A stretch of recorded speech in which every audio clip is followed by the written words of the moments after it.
अडानी वो बोले हमारे एंटी ड्रोन सिस्टम ने देश की सुरक्षा की। Hello guys, welcome to my YouTube channel. आज हम बात करेंगे अडानी ग्रुप के बारे में कि भारत में दूसरे सबसे अमीर व्यक्ति अडानी गौतम अडानी जी का नाम काफ़ी न्यूज़ में आपने सुना होगा कि भारत की जो बीजेपी सरकार है वो उनको ज़्यादा बढ़ावा देती है, ज़्यादा प्रोजेक्ट्स देखती है। तो आज हम बात करेंगे कि गौतम अडानी जी की जो कंपनी है वो किन किन सेक्टर्स में काम करती है, आखिर क्या अहम रोल है इनका भारत के डिफेंस सिस्टम में। तो अभी जो भारत पाक वॉर हुई थी जो छोटी सी, तो उसमें जो एंटी ड्रोन सिस्टम थे वो अडानी कंपनी के बनाए हुए थे, ऐसा कहा जा रहा है। कंपनी की मीटिंग में कहा भारत में अंतरिक्ष से दिखने वाला रिन्यूएबल एनर्जी पार्क बनाएंगे। लेकिन अभी गाइस बताऊं तो मेरे घर में लाइट नहीं है और ये बोल रहे हैं कि हम इतना बड़ा एनर्जी पार्क बनाएंगे जो अंतरिक्ष से दिख सकता है। मतलब ये सब चीज़ें सिर्फ बनाई जाती हैं सिर्फ 1% लोगों के लिए। तो जो आम लोग रहते हैं उनको कुछ भी नहीं मिलता है, लिटरली कुछ भी नहीं मिल पाता है। अडानी ग्रीन एनर्जी भारत में दुनिया का सबसे बड़ा रिन्यूएबल एनर्जी पार्क बनाएगी और उस पार्क के बनने के बावजूद भी भारत के ही लोगों को बिजली मिलेगी या नहीं, यह तय नहीं है। इतना बड़ा पार्क होगा कि अंतरिक्ष से भी दिखाई देगा। 2030 तक 50 गीगावाट का हमारा लक्ष्य इस बात का सबूत है कि स्केल और सस्टेनेबिलिटी साथ साथ चल सकते हैं। अडानी ग्रुप के चेयरमैन गौतम अडानी ने 24 जून को 33वीं एनुअल जनरल मीटिंग में ये बात कही। 10 पॉइंट्स में हम समझेंगे कि एजीएम की बातें में क्या क्या बड़ी बातें थी। तो सबसे पहले देखें तो अडानी डिफेंस में एंटी ड्रोन सिस्टम ने सेना और नागरिकों की रक्षा की। तो ऑपरेशन सिंदूर का बुलावा आया और हमने उसे पूरा किया। हमारे एंटी ड्रोन सिस्टम ने हमारी सेना और नागरिकों की सुरक्षा की। जैसा कि मैं हमेशा मानता हूं, हम सुरक्षित जगहों पर काम नहीं करते, हम वहां काम करते हैं जहां भारत को हमारी सबसे ज़्यादा ज़रूरत होती है। अडानी पावर 2030 तक 31 गीगावाट की क्षमता हासिल करने का लक्ष्य रखा गया है रिन्यूएबल एनर्जी प्लांट का। कंपनी ने 100 अरब यूनिट बिजली उत्पादन का आंकड़ा पार किया है, जो किसी भी निजी कंपनी के लिए पहली बार। हमारा 2030 तक 31 गीगावाट की क्षमता हासिल करने का लक्ष्य है। इतना सब कुछ होने के बाद भी भारत में ऐसे कई घर हैं जहां बिजली अब भी पहुंच पाना मुश्किल है। उनमें से एक घर मेरा है जिसमें डेली बिजली की समस्या रहती है। अडानी ग्रीन 2030 तक 50 गीगावाट की क्षमता हासिल करने का लक्ष्य है। गुजरात में दुनिया का सबसे बड़ा रिन्यूएबल एनर्जी पार्क बन रहा है जो अंतरिक्ष से भी दिखेगा। 2030 तक 50 गीगावाट का लक्ष्य है। थर्मल नवीकरणीय और पंप्ड हाइड्रो जनरेशन क्षमताओं को मिलाकर अडानी ग्रीन 2030 तक 100 गीगावाट की क्षमता हासिल करने की राह पर है। वहीं अगर खावड़ा रिन्यूएबल एनर्जी प्लांट की बात करें, जो कि कहा जा रहा है दुनिया का सबसे बड़ा एनर्जी प्लांट है, ये सोलर और विंड एनर्जी दोनों का इस्तेमाल करता है। इसकी जगह कच्छ का खावड़ा गांव गुजरात में है। शुरुआत अप्रैल 2023 से हुई थी। Adani renewable company Adani green energy limited AGEL ने ये काम शुरू किया था 2023 में। एरिया इसका 538 वर्ग किलोमीटर में फैला है और प्लांट मुंबई जितना बड़ा है, पेरिस से करीब 5 गुना बड़ा है। दुनिया के 17 देश आकार में इस प्लांट से छोटे हैं। देखो इतना बड़ा एनर्जी प्लांट, उसके बाद भी भारत में बहुत से गांव ऐसे हैं जहां पे बिजली नहीं। प्लांट की क्षमता देखें तो 2 साल में प्लांट में 5 गीगावाट का काम पूरा हुआ और 2030 तक 30 गीगावाट की क्षमता पाने का लक्ष्य है। कच्छ को ही क्यों चुना गया, तो यहाँ धूप तेज होती है। 2060 किलोमीटर पर के हिसाब से हवा चलती है।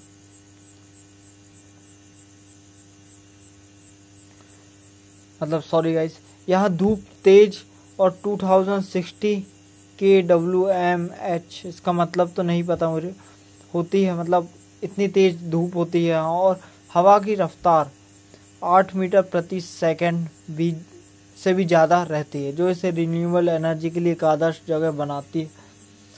अडानी पोर्ट्स रिकॉर्ड और 450 million metric ton cargo handle किया गया है।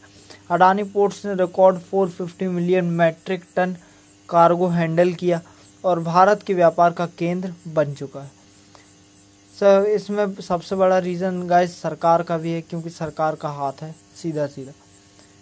समुद्री परिवहन, ट्रकिंग, वेयर हाउसिंग और यहाँ तक कि फ्रेट फॉरवर्डिंग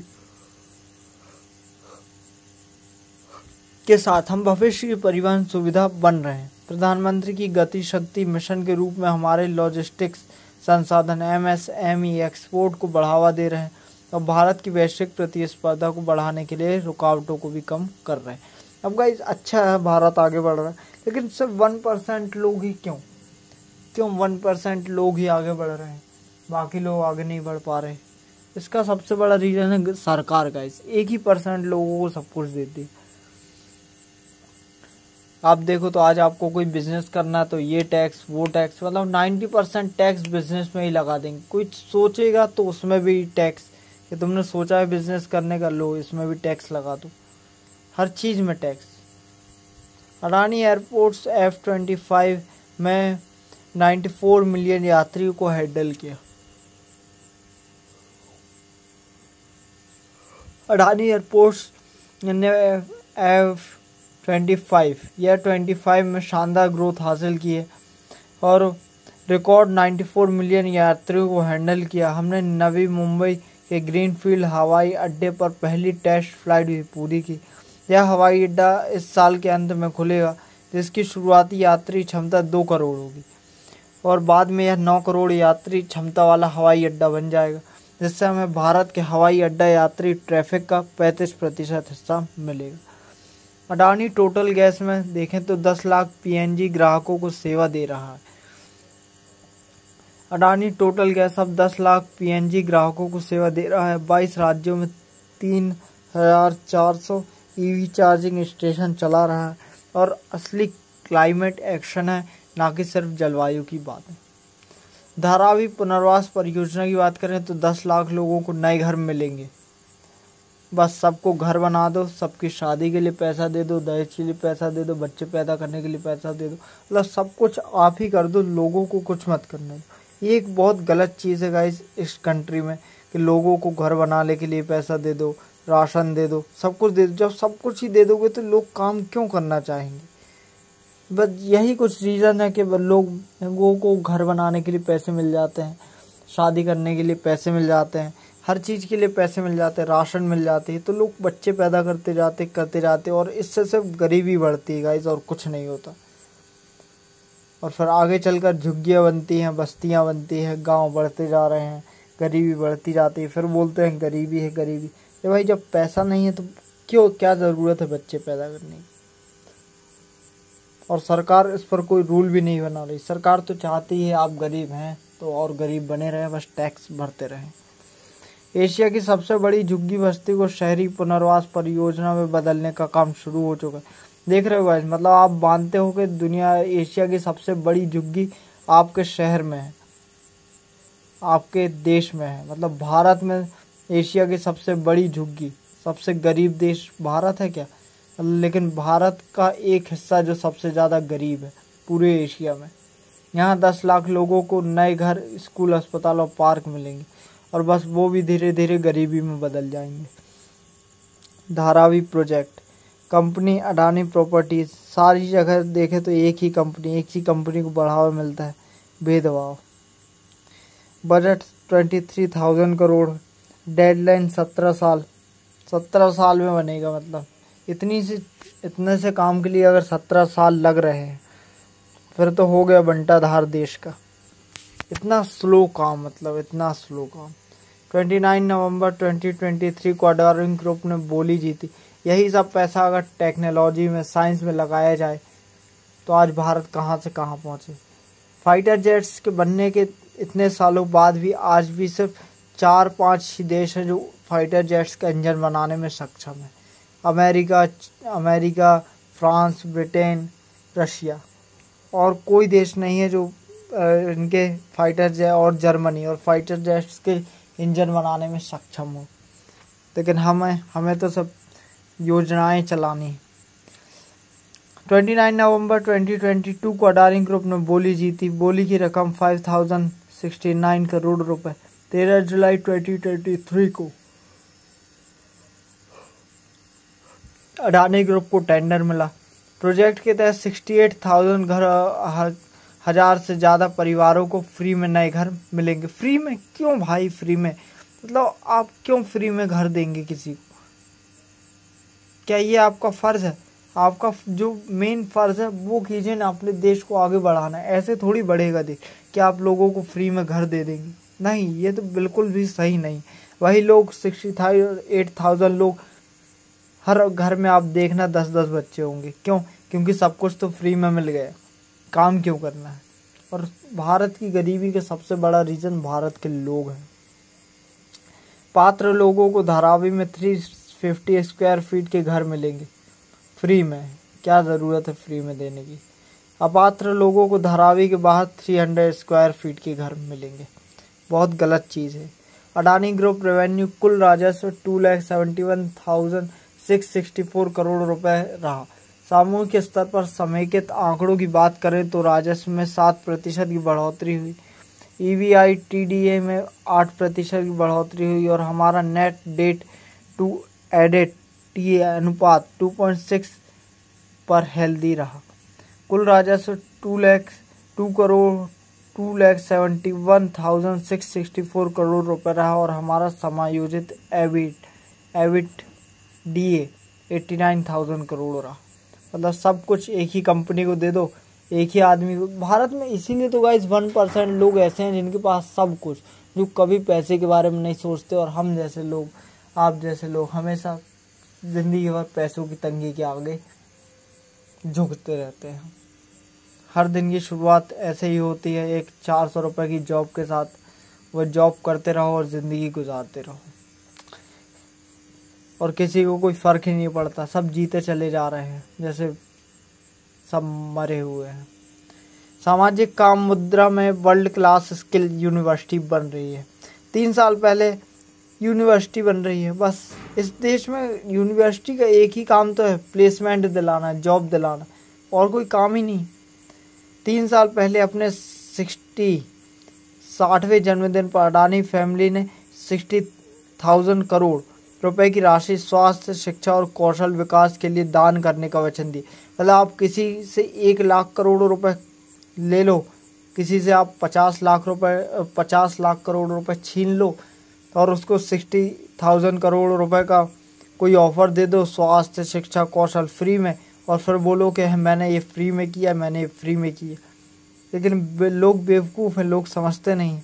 इसके तहत अहमदाबाद, मुंबई में 1000 बेड वाले विश्व स्तरीय अस्पताल बनेंगे। बस लोगों को मरने से बचाते जाओ, बच्चे पैदा करने दो, राशन दे दो, घर दे दो, सब दे दो। फिर बोलो कि पॉपुलेशन ज़्यादा है, हमारे पास संसाधन नहीं है, हमारे पास रिसोर्सेज कम है और लोग ज़्यादा हैं। आप ही लोगों को बढ़ावा दे रहे हो। और इस देश की सरकार, मेन चीज़ देखी जाए तो गलती सिर्फ सरकार की नहीं, गलती लोगों की। लोगों के अंदर इतना ब्रेन होना चाहिए कि आज हम ये कर रहे हैं तो आने वाले फ्यूचर में इसका क्या इफेक्ट पड़ेगा। मुद्रा में 2000 करोड़ की लागत से वर्ल्ड क्लास स्किल यूनिवर्सिटी बन रही है। वो तो दिख ही रहा है गाइस, यूनिवर्सिटीज़ अपना क्या काम कर रही हैं। भारत को नीचे ले जाने में सबसे बड़ा काम यहाँ की यूनिवर्सिटीज़ का ही है। कि सिखाते ही क्या है?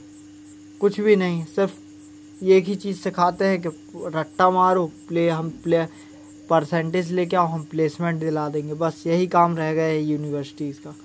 और सरकार का काम है टैक्स खाना, जो युवाओं को उद्योग के लिए तैयार करेगी। इसके अलावा महाकुंभ 2025 अडानी समूह ने लाखों श्रद्धालुओं को मुफ्त भोजन उपलब्ध। बस यही चीज़।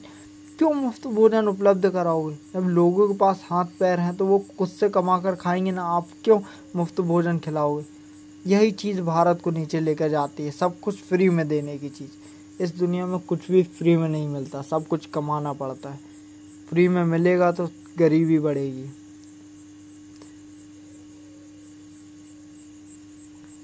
ठीक है, तो आज के लिए इतना ही, लेकिन ये एक सोचने वाली बात है, इस पर फोकस करिए, क्योंकि आप मैं ही मिलकर इस कंट्री को बदल सकते हैं। यही एक आखिरी रास्ता है इस कंट्री को बदलने का, वो है इस देश का यूथ। अगर अभी कुछ नहीं किया तो कभी कुछ नहीं कर पाएंगे। अब सोचिए, मतलब इस कंट्री में 140 करोड़ लोग रहते हैं, उसमें से कोई एक फैमिली अडानी फैमिली इतने सारे प्रोजेक्ट्स की मालिक अकेली। ऐसा क्यों? क्योंकि आप और मैं विरोध नहीं करते कि भाई इक्वलिटी होनी चाहिए ना, सबके लिए इक्वलिटी होनी चाहिए, लेकिन नहीं, ये इक्वलिटी नहीं है। तो ठीक है, इस मिलते हैं नेक्स्ट वीडियो में, तब तक के लिए bye bye, thank you so much, जय हिंद जय भारत। और इस वीडियो को मतलब ये नहीं है कि हमें अडानी ग्रुप को विरोध करना है, नहीं, हमें लानी है सिर्फ इक्वलिटी। जो चांसेस उनको मिल रहे हैं वही चांसेस हमें मिलने चाहिए। यूनिवर्सिटी का पर्सपेक्टिव है वो चेंज होना चाहिए कि हमें बच्चों को सब रट्टा नहीं मरवाना है, हमें बच्चों को सब प्लेसमेंट नहीं देनी। कॉलेज एक बहुत बड़ी चीज़ होती है गाइस, कॉलेज के दिन उसके बाद इंसान अपना करियर स्टार्ट करता है। तो वो कॉलेज में MBA कर रहा है और फिर जाकर कहीं और जॉब कर रहा है तो ये जमेगा नहीं। कोई साइंस कर रहा है और उसके बाद जाकर वेटर की जॉब कर रहा है तो ये जमेगा नहीं गाइस। आप जो चीज़ कर रहे हो उसमें स्किल्स होनी चाहिए, स्किल्स। बट इसे यहाँ पर यूनिवर्सिटीज़ का एक ही काम है, प्लेसमेंट दिलाना, प्लेसमेंट परसेंटेज, और कोई काम ही नहीं। तो ये बहुत बड़ी चीज़ है गाइस। ये छोटी छोटी चीज़ों पर अगर हम फोकस करें तो हम आगे बढ़ सकते हैं। आज के लिए इतना ही, मिलते हैं नेक्स्ट वीडियो में, तब तक के लिए bye bye, thank you so much watching my video, thank you so much, जय हिंद जय